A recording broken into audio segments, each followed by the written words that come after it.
Cześć, witamy Was bardzo serdecznie. To już nasz ostatni odcinek z tej serii, jeśli chodzi o wyjazd do Kornwalii.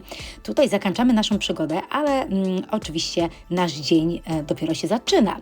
Więc zostańcie z nami, bo dzisiaj zabieramy Was w niesamowite miejsce. Jest to St. Michael Mount, tak jak widzicie przede mną.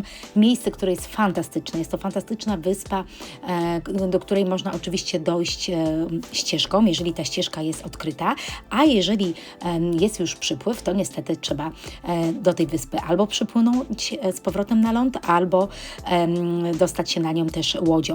Jeśli chodzi o samą rezerwację, słuchajcie, miejsce to trzeba zarezerwować wcześniej.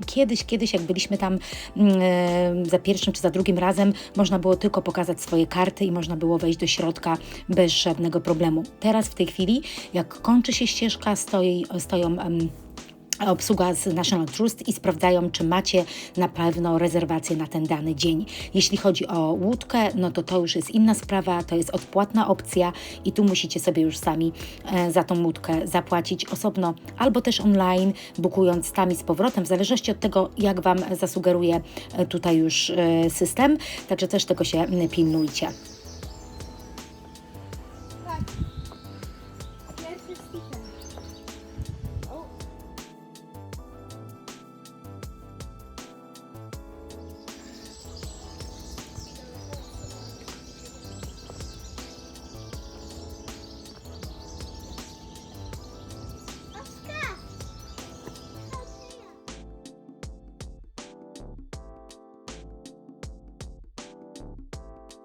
Słuchajcie, tak jak mówią, St. Michael Mount jest to taki angielski odpowiednik Mont Saint-Michel we Francji. Myśmy też tam byli, jest nawet nasz króciutki filmik na YouTubie, ale jak mam być szczera, no to ten we Francji robi niesamowite wrażenie.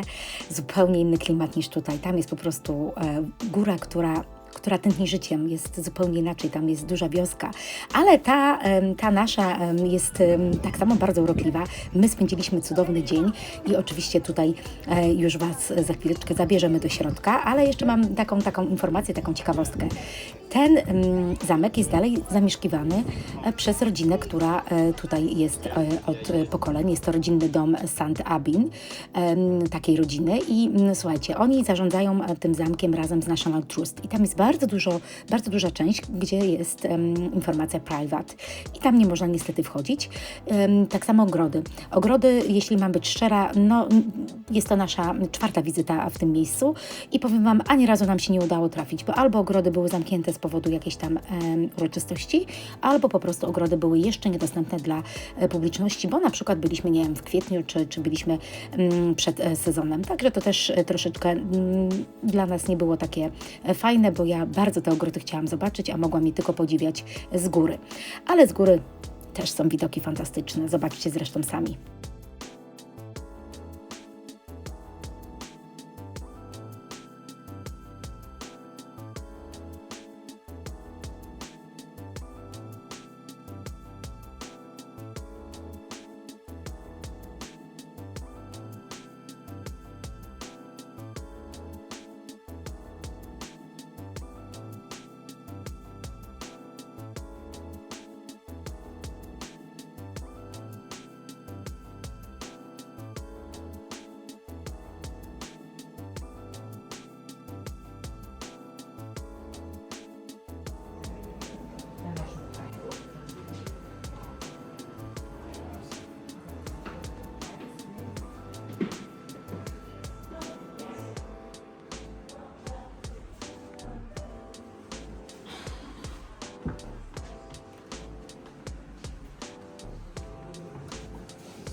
Wzięłam, bo wiedziałam, że tu wieje, wiesz?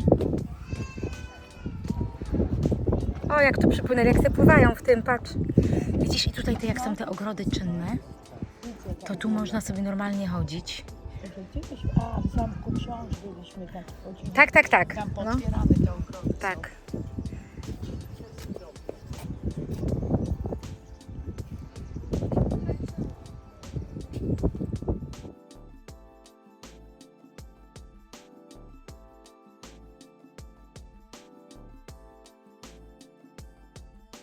Ja później tobie nagram. I już widać, jak ścieżka jest zasłonięta wodą.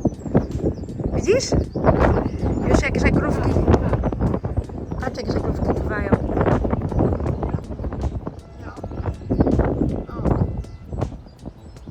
A oni tam siedzą, o. Ja już ich widzę. Tak.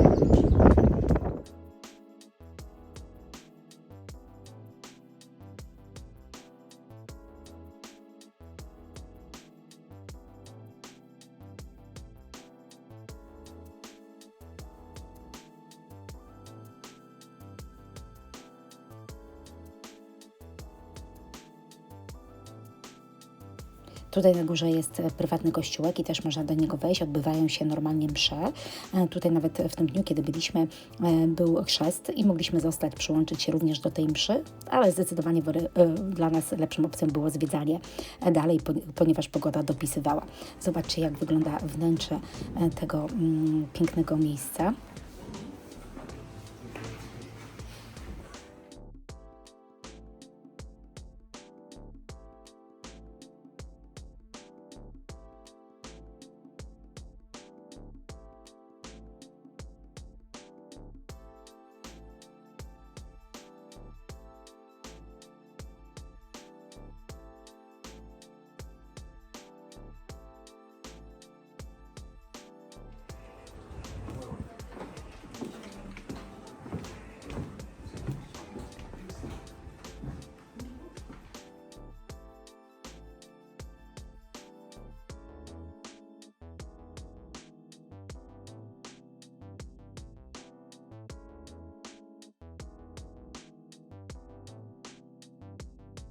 Jeżeli tylko tam będziecie, to uwierzcie mi, naprawdę warto zabukować sobie bilety i wejść do środka.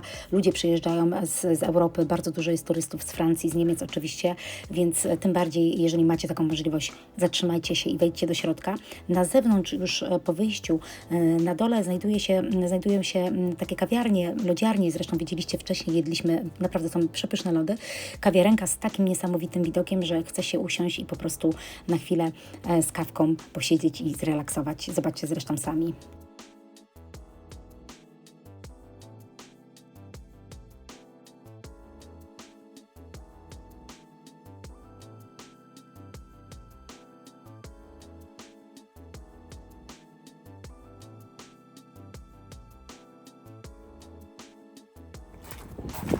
Kawiarnia z widokiem, widzisz?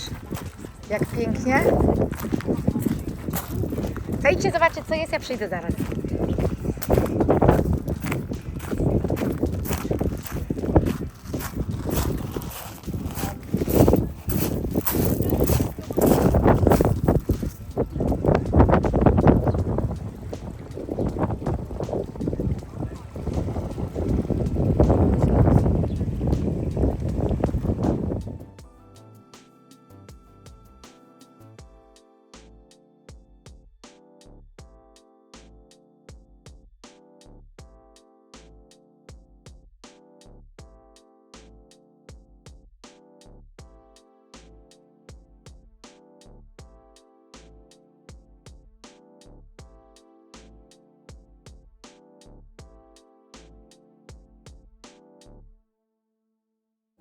Tutaj możecie zobaczyć, jak wygląda podnóże tego zamku. Oczywiście teren jest tak wielki, że spokojnie można sobie zrobić piknik i za chwileczkę tutaj również zobaczycie, jak ścieżka jest już tutaj zalana. Nie ma możliwości przejścia tą ścieżką na zamek. Musieliśmy oczywiście wziąć łódkę, ale to była dla nas dodatkowa super atrakcja, tym bardziej dla dzieciaków. Także zobaczcie, jak to wszystko fajnie dalej wyglądało.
Słuchajcie, to była nasza kolejna wizyta oczywiście w tym miejscu. Byliśmy zachwyceni. No nie dość, że trafiliśmy z pogodą, to jeszcze powiem Wam, ta atrakcja związana z wódką. Troszeczkę tutaj mama się bała, jak to będzie wyglądać, ale na sam koniec powiedziała, że to było super przeżycie i na pewno chciałaby jeszcze raz kiedyś spróbować popłynąć albo na wyspę, albo z niej wrócić. Także zobaczcie, jak fajnie spędziliśmy jeszcze tą chwilkę na tej łódce.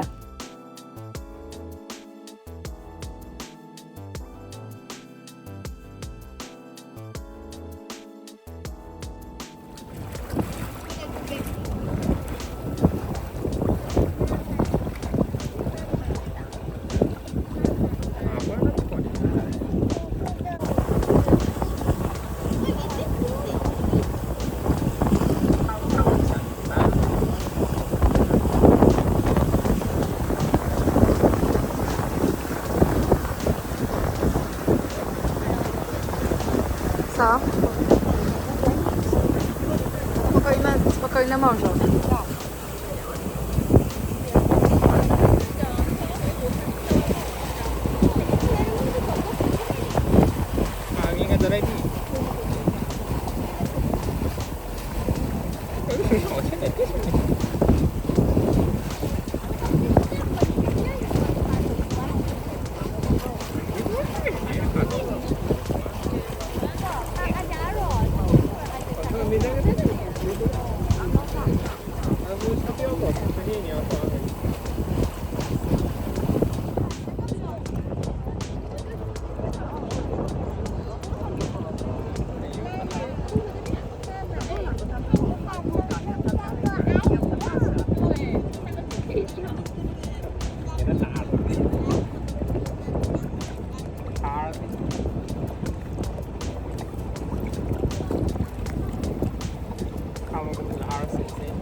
Oczywiście nam było jeszcze mało, więc po zejściu tutaj już na ląd postanowiliśmy, że wyciągamy padę i ruszamy jeszcze popływać. I to był strzał w dziesiątkę, słuchajcie, bo naprawdę tam woda, jak jest ten przypływ, jest tak wspaniała. Nie jest głęboka, więc spokojnie można się popluskać.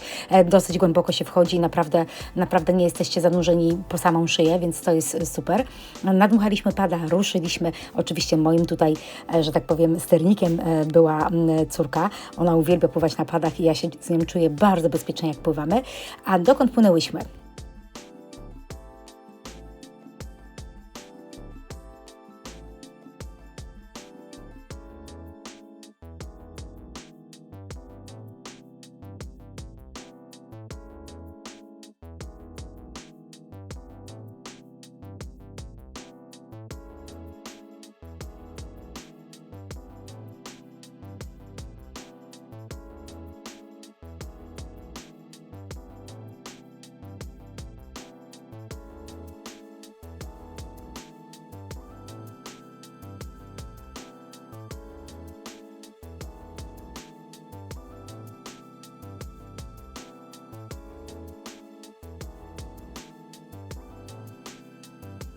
Byliśmy właśnie do tej małej takiej wysepki. Ona oczywiście, jak jest odpływ, to spokojnie można do niej dojść, bo jest bardzo blisko ścieżki. Zresztą tutaj gdzieś na filmiku będzie pokazane, jak przepływamy dosłownie nad tą ścieżką.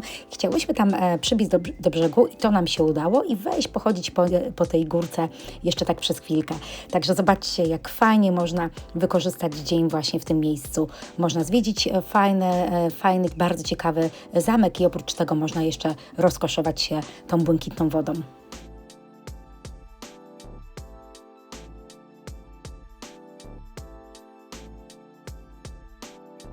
O tutaj zobaczcie, dokładnie przepływamy nad tą ścieżką, także coś niesamowitego, jak ta ścieżka jest schowana pod właśnie wodą i masz taką możliwość zobaczenia tej krystalicznej wody i ścieżki pod sobą. I tutaj już właśnie za chwileczkę dopłyniemy do tej malutkiej wysepki. Spokojnie możecie tam przejść plażą, ale nam się udało dopłynąć, bo taki był nasz cel. Oczywiście ja mam kolejny cel, jeśli chodzi o to miejsce. Bardzo bym chciała tam wrócić z najstarszym synem i przepłynąć całą tą wyspę, całą St. Michael Mount dookoła. Tak ludzie pływali właśnie na palach. To jest moje takie marzenie, także może nam się uda, ale to już myślę dopiero w okresie wakacyjnym.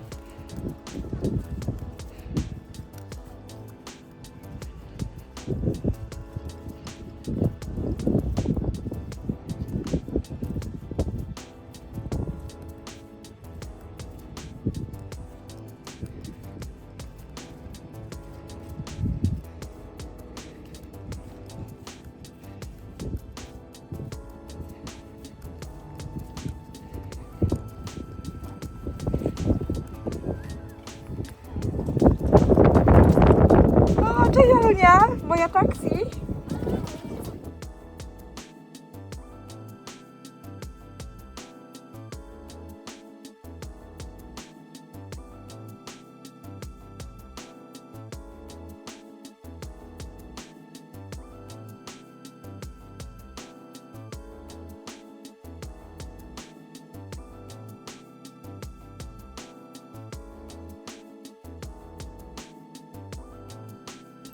Słuchajcie, cały ten dzień był jak z bajki, pełen historii, przygody, przyrody, morza, zamków, oczywiście pięknej wody. Jeszcze oczywiście idealne zakończenie na tej plaży, ale no, czas wracać do domu i tutaj już żegnamy się z tym miejscem. Dajcie znać, czy byliście kiedyś właśnie tutaj w tym miejscu, czy zwiedzaliście St. Michael Mount, czy byliście w ogóle w Kornwalii, czy planujecie? Jeśli tak, to dajcie nam tipy, gdzie fajnie się zatrzymać, a ja Was zapraszam już do kolejnego naszego odcinka. Jeszcze nie wiemy gdzie, ale do zobaczenia. Pa!